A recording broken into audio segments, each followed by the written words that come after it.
Today I'm going to show you how to sell your home once you've outgrown it, and we're going to answer the age-old question, do you buy a home first or do you sell your home first? And today we're going to answer an age-old question that I get all the time, almost weekly from folks. Do I buy a new home first or do I sell my present home first? Great question. Number one, let's talk about the easiest way to do it that I counsel people to do.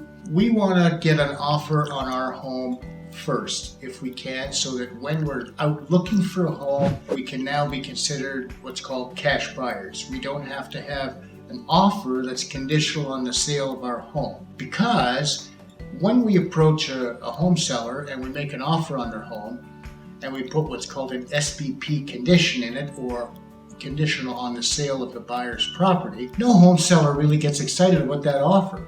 The most important thing is this: once we've got an offer on our home, we can ask for a long enough closing. I've never found it took more than 30 days to find the right home for somebody once we were looking in earnest. So that's a great way to work.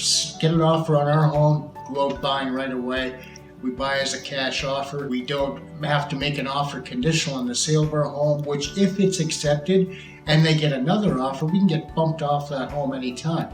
And then we've got a real issue, because now we've lost the home of our dreams and we're out looking for other homes, and we're going to constantly compare new homes we see with that one we quote unquote lost, right? So not a good plan. The other thing is, if you're looking for a very unique home, a unique property, and you're concerned that if you sell your home you won't find one, what I suggest to folks is this: instead of making an offer that's conditional on the sale of their home, we make that offer conditional on the usual things, financing, home inspection, but I created a clause that lets you as the buyer slide the closing date 30 days either way. So if we ask for a particular closing date, then we put this clause in that gives you the right as the buyer to move that closing date a total of 60 days. That's going to help us accommodate a buyer of your home.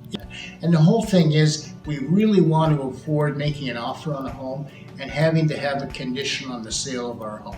Home sellers, they're not keen on that. In a hot market like we have right now in Ontario, they're really not keen on that. And chances are we're going to get bumped off that home within a week or two.